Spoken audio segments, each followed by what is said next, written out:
Good morning, good morning. My name is Dexter Newby. I'm the Social Action Chair for Alpha Omega Sigma, Phi Beta Sigma Incorporated, Fort Stewart chapter. And I am here in Long County on the Berry family farm, and I'm gonna allow these fine gentlemen to introduce themselves. My name is Cedric Berry. I'm Aubrey Berry. Lamar Berry. And first I want to say thank you for allowing us this time to interview you, to tell us a little bit about the farming, some of the struggles that black farmers go through, and how do you get through those harsh times. So first of all, give us a little background about your story. How did you get started? How did you come up with this? Is this something that's passed down, and what motivates you to keep it going? So we consider it starting with my grandfather. He actually farmed with his father, and my dad and my uncle and their siblings, they actually worked this land here with my grandfather coming up. And it came a time where a lot of things slowed down on the farm for a few years, and they always wanted to pick things back up. And my uncle, he picked back up, got back into it, I think around 2008 maybe.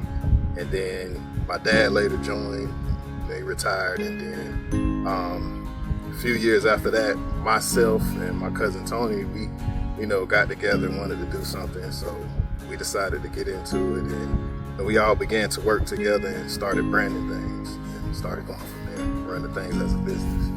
Okay. Anything you'd like to say, Mr. Berry? Well, my father he sharecropped with his father. And we grew tobacco, cotton, back in the 60s, 70s, 80s. After finishing high school, a few years after, I joined the National Guard. But I stayed around on the farm. He wanted me to try to help him because most of my older brothers, they had left the farm because they worked the farm too. So we always had farm in our background, and we kind of got away from it. And then, like I said, back in 2008 when Ma started, we kind of picked things back up and started from there. Okay. All right. Thank you. Well, let's talk about community and culture. How important is community support in your farming journey?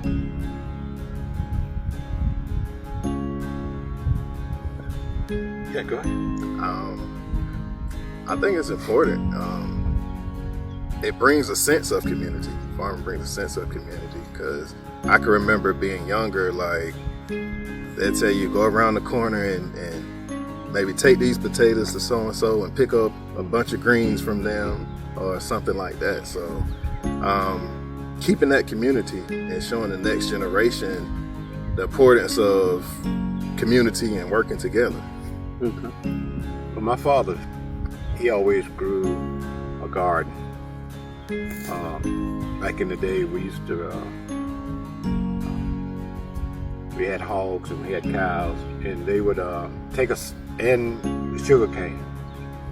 On a Saturday in October, we'll kill hogs, process the meat, maybe kill a cow and process the meat. And that kind of went family, and it went to some of the community. But my father, he always gardened, and some of his first fruit out the garden, he would always give some to some people in the community. So it's community-wise, it really, people look toward, he's a pillar of the community, and they always look for him to, when he started gathering vegetables, they're looking for him to bring them some. So what role do you think black farmers play in preserving cultural and agricultural traditions? It's a big role. It's a big role. With the, let's see. I can answer that. Okay, go ahead. It's a huge role. When we had the Farm Field Day last year, there were people out of Brunswick to come down, families, and they actually brought their children, and they were so excited to see that black farmers were still active, and they got so excited. It was like, we're bringing this group next year, we're bringing this many and just, you know, to us it was kind of shocking to see the emotions that people were having, you know, the excitement they were having about black farms. You know, we thought nothing of it because we've been doing it. But for others who had left the farm and then saw that farming, black farms are still in operation, they were very excited. And that's not just here local. We've been experiencing that throughout the state. Now, I could have sworn he said he didn't say that. I still don't. So, how do you see the future of black farming in America? What do you think? What do you think the future of black farmers hold in America? It's going up. I think right now is a crucial time to educate and give that generation that experience, because it's definitely going up. But they have to see that it's worth it. They have to understand that putting in the work will eventually bring the progress. Okay. So sustainability, how has climate change affected farming issues? It's a challenge. It's a challenge because here, last year, for instance, when we planted, our crops was doing real good, and then all of a sudden we had flash floods. We had a whole lot of rain. So that was a challenge because it kind of washed some of the vegetables out the ground, so we had to come back and replant. Then it got dry all of a sudden. So you're going from one climate to the next climate, and it's a challenge to keep going, but that challenge makes us better at what we do. Also, excuse me. Also, for with the climate change, we've I can't say that we've done it on our own. We did have aid from the NRCS through some of their climate, like climate smart programs, stuff like that, that would assist us in the farmers in the climate smart program, participating in climate smart programs. For instance, like planting certain cover crops to produce nitrogen in the off season. So during the planting season, we didn't have to use as much nitrogen and stuff like that. But now the biggest threat is some of those programs with the current administration, some of those programs may be taken away. Mm-hmm. So it's a threat to the Climate Smart program. But with the knowledge that we've already earned, just have to keep putting that to practice. Okay. So let's pivot here. You mentioned the current administration and help that you received in the past. How does the uncertainty of this current administration, how does that weigh on farming? It's kind of like going into unknown territory. Opportunities that became available to help with knowledge and improvements. It's up in the air. You don't know if they're gonna be there. Like I said, we just take the knowledge we gain from it, but by us actually helping farmers around, and some of them being older, it's kind of like that could affect them more, but it's just unknown, really unknown at this time. We've always heard that farming was a gamble, and so it is. One of the things, as Cedric mentioned, uncertainties. Definitely on the farm, day by day is uncertainties.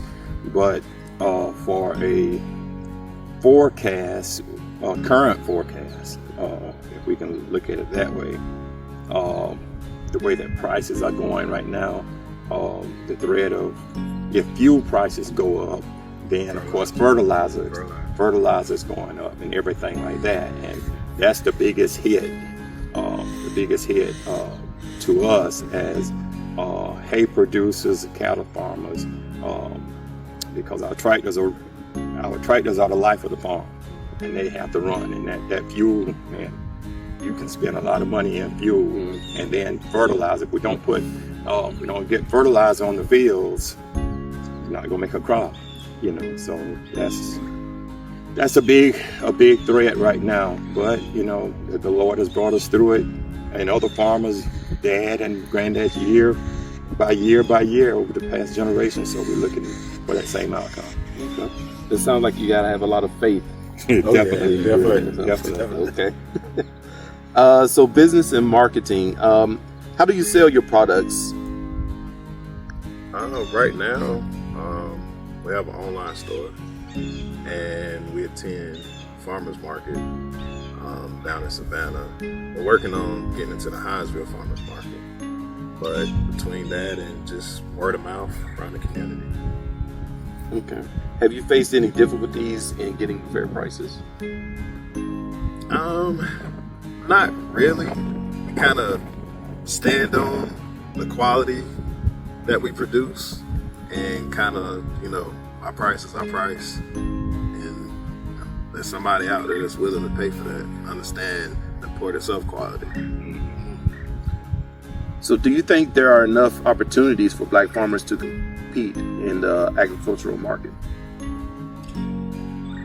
I would say yes, but them being knowledgeable of them, I think, has been a challenge. Because, for us, once we know about it, we take advantage, but you don't know about it until you go somewhere and you're actually having a conversation with someone, or you're actually doing some research. It's, you remember the movie Hidden Figures? Well, in the farming arena, in the Black farming arena, it's almost like it's not hidden figures, it's hidden information. And when we, and it's sad that it's not disseminated across the board to our, the way our Caucasian counterparts are. When we find out about certain programs, they've been doing it for years, and the funds have already been there, and we're on the back end. And it's also sad to say that even among, and this really, really hurts to say, but even among our race, there is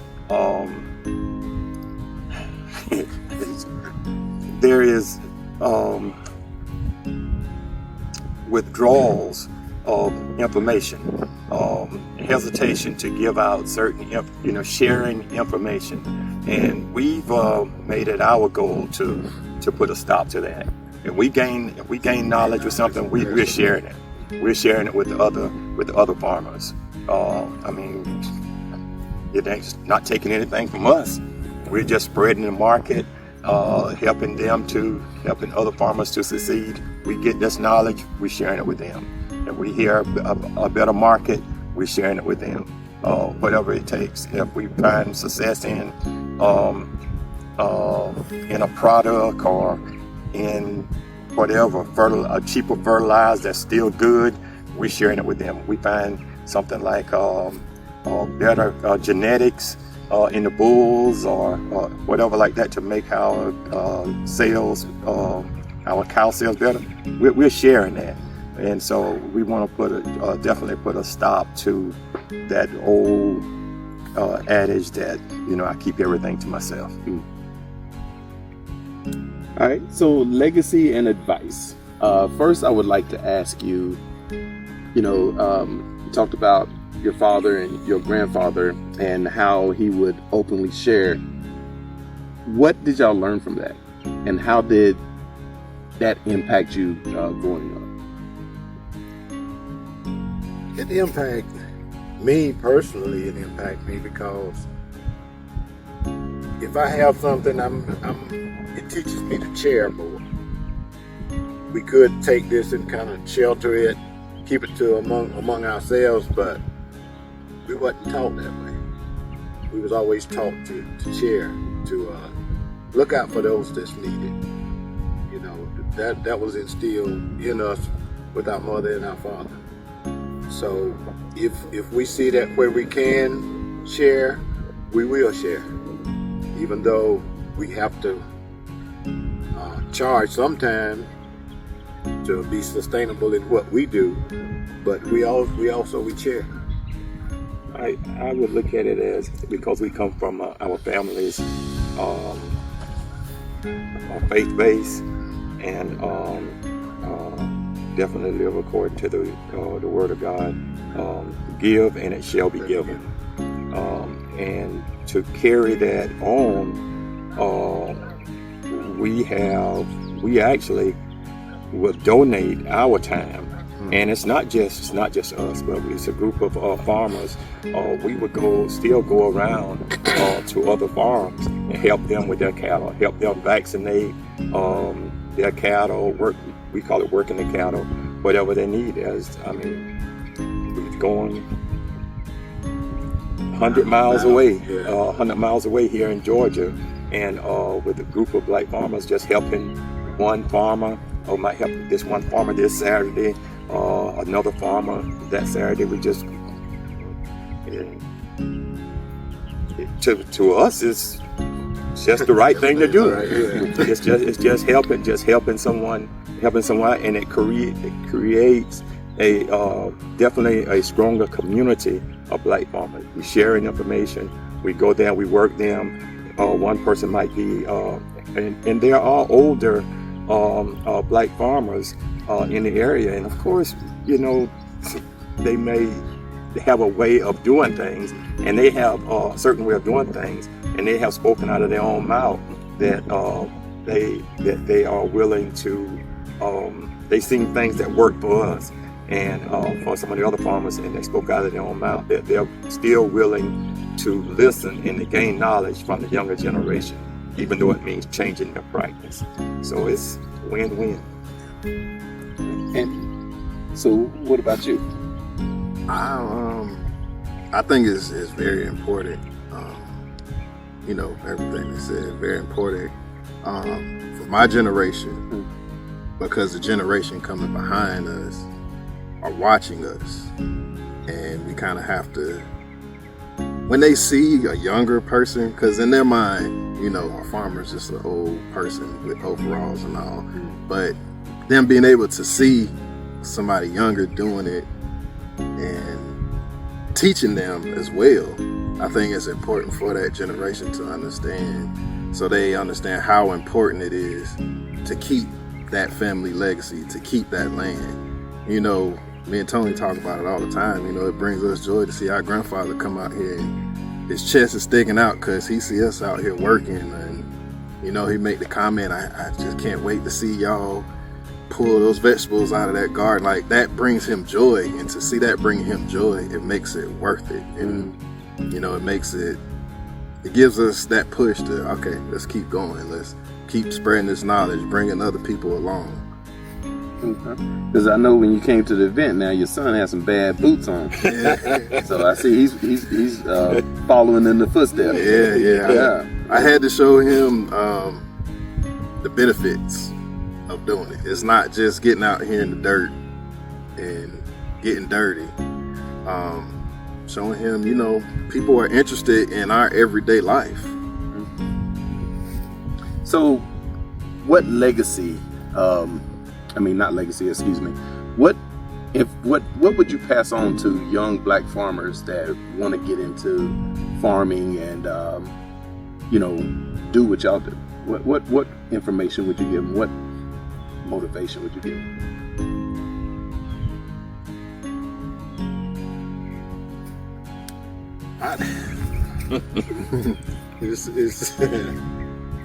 Well, you actually have to think about it, but to motivate them, you really have to show them what exactly goes into it.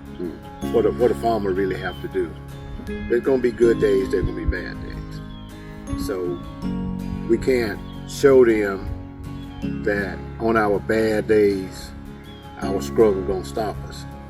On our bad days, we got to change that bad day into a good day. You know, if we have something like we had so much rain that washed things out, we can't let them see us stop and sit down and say, okay, we can't do this. We have to keep going. So what we showing them and how they watch us. They watch us how we take the good and turn it around, how we take the bad and turn it around. You know, some of them really looks at us and say, even my niece was telling me the other day, she said, I don't know how y'all do it. She said, I don't know how y'all do it. A lot of people will be quit. But if we quit, then that future generation won't quit. I think it definitely takes motivation, but I think what has actually happened, different from our upbringing, we were kind of made to do it. Yeah. And we were like, but what's happened now is with the younger generation, they have to see the end result first. And then we back up. They see the end result, and then we back up the steps of how to get there. And they see that end result and be like, wow, y'all did this. And now we get them out here. They want to be interested. Their interest is piqued as to how you get to that end result. And so they come out now and start working with us, see all the steps that it takes.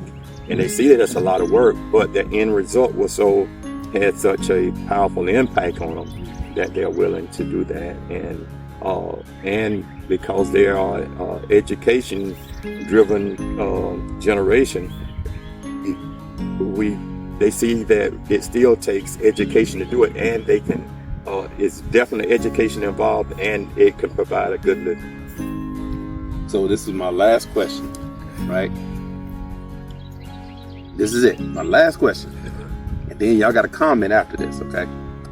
Last question is, where do you hope to see black farming and farmers evolve?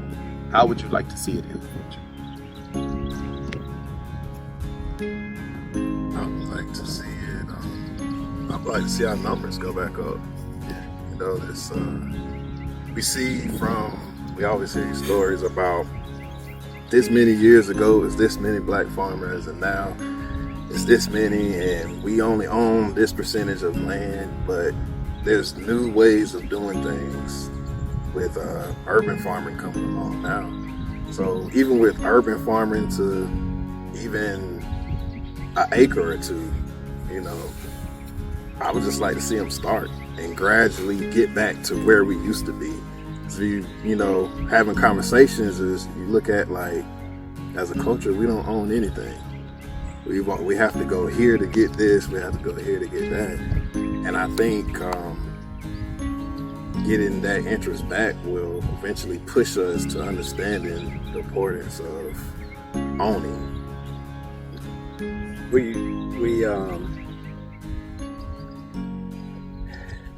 First, we need to teach them the value of property. You know,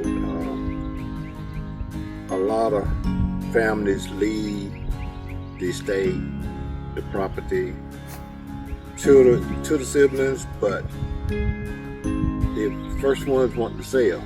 They want to sell. Once they sell, it's gone. It's gone. If someone decides they want to come back to that property, do anything, there's no property there. So first, we got to show them that how valuable our property is. Then once they see how valuable the property is, then what can we do with that property? How can we make that property more productive? How can we make it pay for itself? How can we get the best we can out of what we got? So we actually got to show them how valuable that property is to them. It's worth more than $1. Very much so. Very much so. So Again, I want to thank you, gentlemen, for sitting down, taking your time out. I know y'all was busy. Any last words that you want to let people know? Anything about Berry Family Farm or Black Farm? Anything that you want to say? Anything? We got some meat to sell. Got some meat to sell. And soon, hopefully, we have some vegetables for sale. So how can they get in contact with you to buy the meat and the produce? So they can go to our website, berryfamilyfarms.com. Tell you all about us. Take you to our online store. On social media, Facebook and Instagram is Berry Farm. Okay, so you got that, right? Everybody out there, if you want some fresh meat, fresh produce, no steroids, none of that GMO and all of that other stuff, this is where you can get it from, right here. All right, so thank you again. Thank you, and thank you.